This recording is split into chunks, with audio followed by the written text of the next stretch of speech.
Good morning. Uncle Bob from Fly Fishing Mythbusters and probably some AI robot on Facebook is telling me I need to explain why I created the Flarping group, and it's really not hard for me to explain. It started when I was 6 years old. I got my first rod. I begged my parents, got it for Christmas, had nobody to fish with, no place to fish. I broke that rod, and I think every kid should get a rod they can break right out the gate. Just buy them one of those kiddie ones. But when I got a little older, I had a paper route, and my route would take me up and down the White River in Muncie, Indiana in the middle of the night, because I had to start delivering papers at 5 to be able to get to school. And as I looked down in the shadows where the river was, there'd be little fires here and there. And I wasn't supposed to go down there, but those were groups of black men fishing, and this was not recreational for them. This was putting food on the table. They probably had day jobs at Delco Remy, one of the automotive places, and if they could bring home a big carp and leave that with their wife, they knew that their family was going to get fed that day. And so I just kind of watched them, talked to them softly for a while. Pretty soon I learned how to do what they did, learned the secret golden dough ball recipe. And in a short time, I was happy to be able to catch fish and leave them with those guys. And my philosophy about fishing was formed that way, and it hasn't changed. If you spend money and time fishing, you better be able to show that you could have fed yourself or your family. And that means I'm cheap. I don't eat carp. I don't know why people couldn't. I don't know why people shouldn't. There's a lot of carp in these community lakes, big lakes everywhere. There's buffalo in the lakes here in Texas. While carp is not native, it was probably introduced into the 1800s for food. Neither are trout. Trout aren't really native.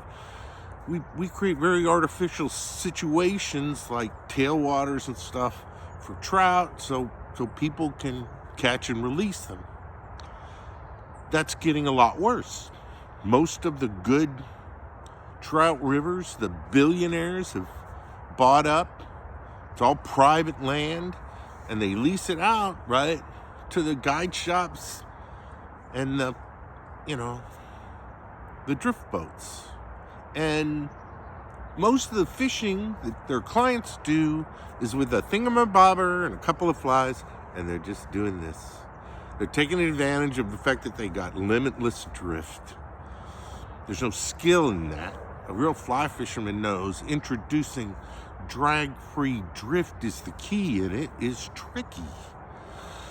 So I think that all this will take care of itself. I don't need to tell people to catch and eat carp. That's gonna happen. The price of fish going through the roof.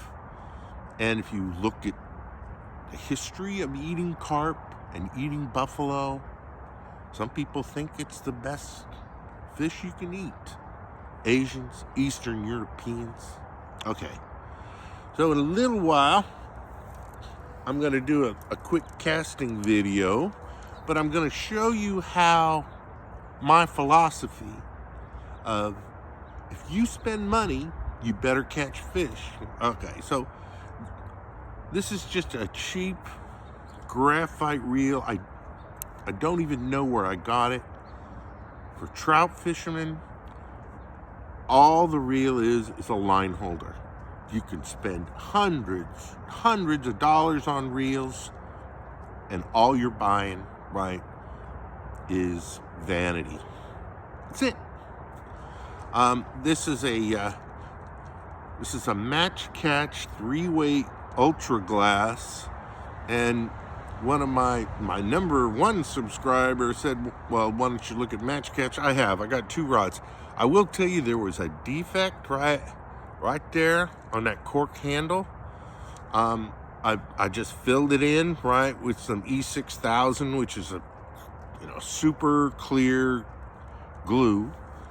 I'm not going to send it back, even though maybe they would have fixed this as a manufacturing defect, because I don't want this thing to go away to China and have to come back. I don't trust any of that anymore. And so I've been talking to Christopher. This is another one of my Andy Pouillon's converted to Euro glass bead nymph. And I tied it with just one turkey feather and some dubbing.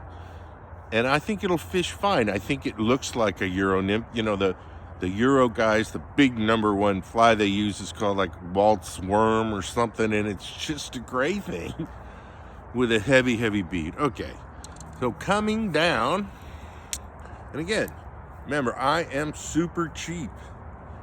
Here is my yarn indicator. This is Bonnie Braid poly yarn. A very famous fly fisherman now sells kits to make these. In order to make them his way, you got to put them in a vise and tie them into butterflies and put on dental rubber bands. But I don't do any of that. I nail knot on stops. This thing will slide anywhere. And the way I tie these things, I can slide this 5 feet, right? Down to where that I'm this far above now. I drop shot. I'm not drop shotting here. This is an anchor fly, but I will tie in small midges all along the length of this. And so this didn't cost a penny. This mono didn't cost a penny, but I think this is the best adjustable indicator rig, the most sensitive that you can get. And it's on, how to make these is on my my other site. I don't know why my dog ran in like a crazy one, but anyway, my YouTube site at Bob Iliff 970. I show you how to make all of this. I'm going to show you how this rod casts in my swimming pool and how the indicator works in just a few minutes, so stay tuned. Bye-bye.